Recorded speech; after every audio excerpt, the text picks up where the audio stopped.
తెలుస్తుంది కదా ఏళ్ల తరబడి చేసే మోసం. అంటే మీకు ఒక లేటెస్ట్ ఎగ్జాంపుల్ చెప్తాడు. నిన్న జూబ్లీహిల్స్ ఎన్నికల్లో నేను ఒక మాట చెప్పిన, నాకు జూబ్లీహిల్స్ ఎన్నికతో సంబంధం లేదు భయ్ అని చెప్పిన.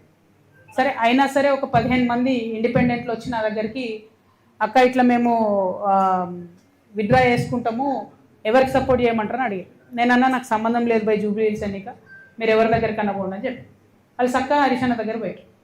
తర్వాత వాళ్ళు చెప్పిన ముచ్చండి నేను నాకు లేదు, చక్కగా వాళ్ళు హరీష్ అన్న దగ్గర పోయారు. నేనంటే బీఆర్ఎస్ పార్టీ లేను, నేను ఏ పార్టీకి సపోర్ట్ చేయదలుచుకోలేదు కాబట్టి నేను దూరం ఉన్నా. హరీష్ రావు కూడా అదే ఆన్సర్ చెప్పారట, మీ ఇష్టం పోయి ఎవరికైనా వేసుకొని అన్నారట. అంతకన్నా ముందేం చేసిర్రు హరీష్ రావు గారు, అంటే బీఆర్ఎస్కి మోసం చేసినట్టే కదా. అంతకన్నా ముందేం చేసిర్రు హరీష్ రావు గారు, ఎలక్షన్ పెట్టక ముందే ఇవోగి పలానా క్యాండిడేట్ని పెడితే మీకు సపోర్ట్ చేస్తా కాంగ్రెస్ కానీ చెప్పపిరట పైకి, వాళ్ళు వద్దన్నారట. అన్నాక ఈయన సైలెంట్ అయిపోయి. అంటే గమ్మత్ ఏముంటుంది హరీష్ రావు గారిది అంటే తెలియడానికి టైం పడుతుంది.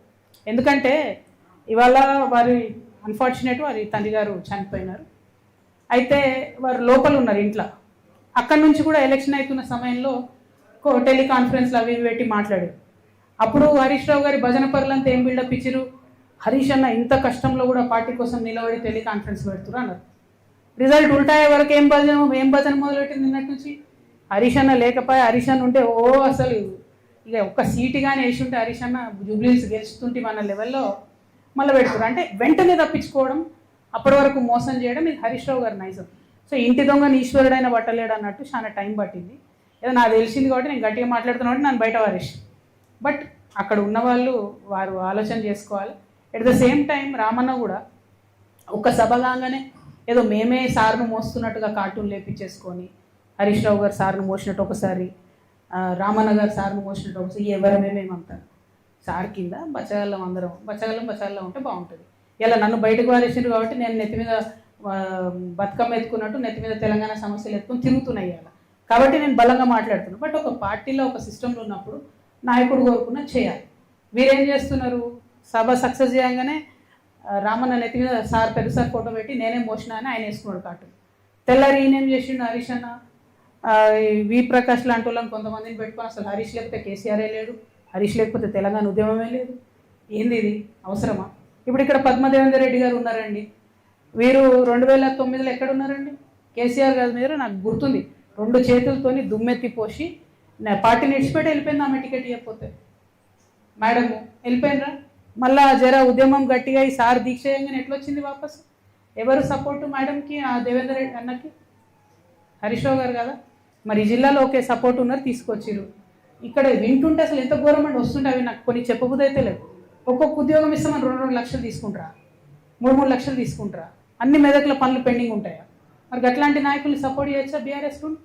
ఆనాడు ఆ మేడం టీఆర్ఎస్లోకి వెళ్ళి బయటకు పోయి కేసీఆర్ గారి మీద 2 చేతులతో దుమ్మేసిపోతే ఆమెకు సపోర్ట్ చేసింది ఎవరండి?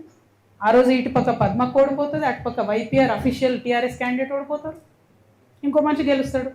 హౌ సపోర్ట్ చేయలేదా హరీష్ అన్న? ఫస్ట్ నుంచి చేస్తున్నాడు ఆయన. నేనేమంటున్నా అంటే ఫైట్ ఉంటే స్ట్రేట్ ఫైట్ చేయాలి. ఇప్పుడు నన్ను బయట వారేసిరు, నేను సింపుల్గా ఏం చేసిన, సరే పోయి నేను బయట వేసిరు, నాకు తెలిసిన కాడికి నేను ప్రజా సమస్యల మీద ఎత్తుకొని తిరుగుతూ అంటాను. అట్లా స్ట్రేట్ ఫైట్ చేయాలి, లేదు మోసపూరితమైన ఫైట్ చేస్తారు. కాబట్టి నేను ఒకటే అంటున్నా, ఒక పక్క రామన్న సోషల్ మీడియా ట్విట్టర్ ఇడిచిపెట్టి గ్రౌండ్లోకి రావాలి, వస్తే బాగుంటుంది ప్రజలకు. ఇంకో పక్క హరీష్ అన్న మోసం చేయడం బంద్ చేసి నువ్వు కృష్ణునివా నువ్వు అర్జున్వా ఏందో డిసైడ్ చేసుకొని ఆ పాత్ర ఏందో స్ట్రేట్ ఫార్వర్డ్ చేయాలి.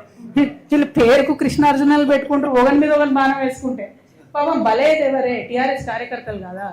ఇప్పుడు నిన్న నిజంగా చెప్తున్నా, నేను వచ్చి మెదక్ జిల్లాలో ఉన్నా అంటే జూబ్లీహిల్స్ ఎన్నికల తర్వాత కొన్ని వేల మంది బీఆర్ఎస్ కార్యకర్తలు, కొన్ని వేల మంది నేను చెప్తున్నా, అక్క మీతో ఉంటాం, మీతో వస్తాం, వీళ్ళు నమ్ముకుంటే ఉండలేరు. నేను కూడా చెప్తున్నా, తమ్ముళ్ళు మీరు వీళ్ళిద్దరు నమ్ముకుంటే వాళ్ళు ఒకరినొకరు బాణాలు వేసుకుంటే సరిపోతుంది.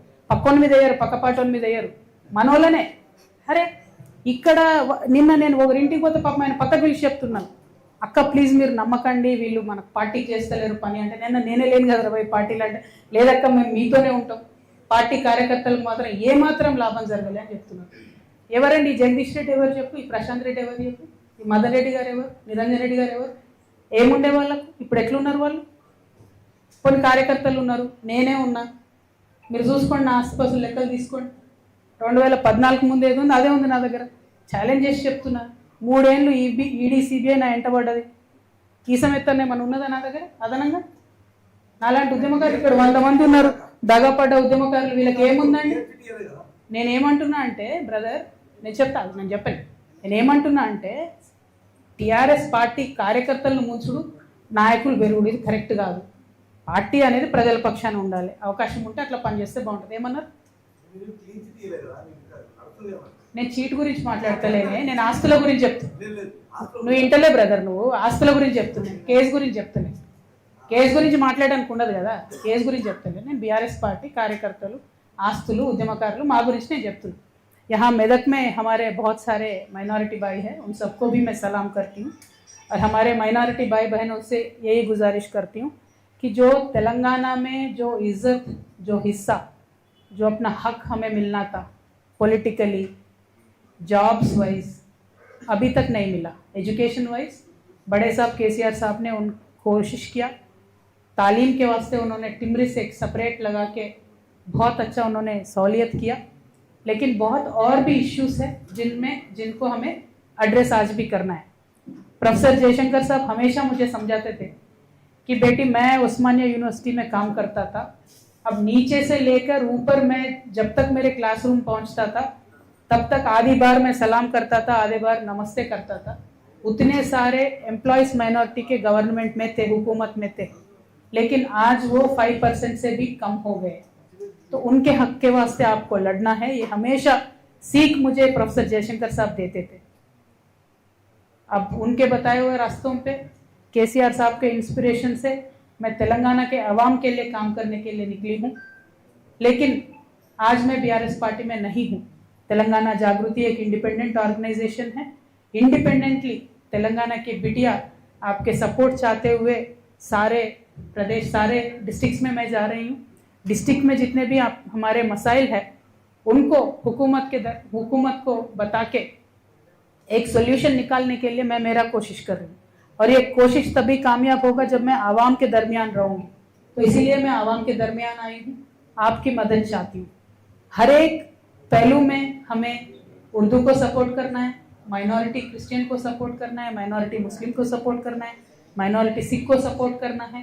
For example minority Urdu working journalist union है, उनको आज तक एक्रेडिशन नहीं मिला है, तो हमारा पूरा मदद है आपको भी एक्रेडिशन रेगुलर जर्नलिस्ट के जैसा मिलना चाहिए। आपको भी यहाँ जो मेदक में जर्नलिस्टों को घर दिए बता रहे उनमें भी आपको हक मिलना चाहिए। అయితే నిజమో కాదో మరి మీ జర్నలిస్టులకు ధైర్యం ఉందో లేదో నాకు తెలియదు, కానీ మీ జర్నలిస్టులకు ల్యాండ్ చేయడానికి కూడా పైసలు తీసుకున్నారని తెలిసింది నాకు. 3 లక్షల రూపాయలు తీసుకొని ప్లాట్లు ఇచ్చినట్టు తెలిసింది. 3-4 3 వాస్తవమేనేది? ఇక చూడు, నేనేం చెప్పాలన్నా, ఈ ఘోరమైన పరిస్థితి ఉన్నది మెదక్లో. మాకు దూరం నుంచి చూసి మెదక్ అంటే చాలా గ్రేట్ ఉంటుంది, అసలు మేరు పర్వతం అనుకున్నాను నేను. మేలిమయ్యుడు పొట్ట విప్పి చూస్తే పురుగులు ఉన్న కథ ఉంది ఈడ చూస్తే. బట్ ఏమైందన్న?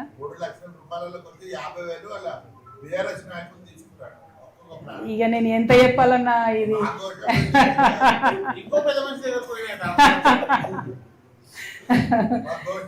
ఏమైందో నాకు తెలియదు, కానీ పట్టాలు కూడా ఆపి రయ్యకపోతే ఇక మీరు జర్నలిస్ట్లే అడగకపోతే నేనేం అడగాను మీ తరఫున? మీకు అంతేనా? ఓకే. అయితే మిమ్మల్ని నేను కోరేది ఒకటే, ఈ విషయాలు, ఈ వాస్తవాలు గమనించుకొని ఇప్పటికన్నా ప్రతిపక్షంలో ఉన్న బీఆర్ఎస్ పార్టీ బాగుపడితే మంచిది. లేకపోతే మాలాంటి సంస్థలు ప్రజల పక్షాన మాట్లాడుతూనే ఉంటాయి, మేము ఇట్లనే ప్రశ్నిస్తుంటాం, ప్రతి జిల్లాకు తిరుగుతుంటాం. Thank you. జై తెలంగాణ, జై జాగృతి.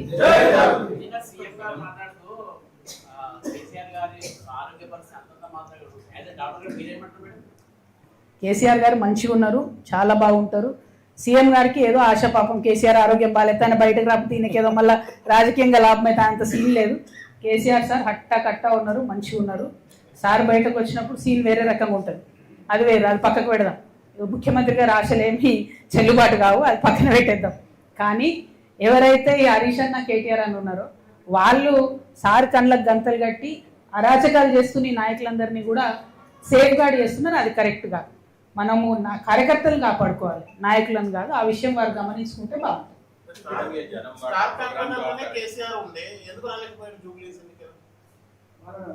నేను బీఆర్ఎస్ పార్టీ లేని బ్రదర్, అది వాళ్ళనే అడగాలి.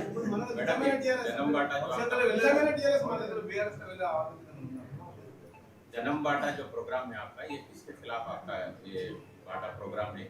मेरे सिर्फ मसाइलों के खिलाफ है, पॉलिटिकली किसी के खिलाफ भी प्रोग्राम नहीं है।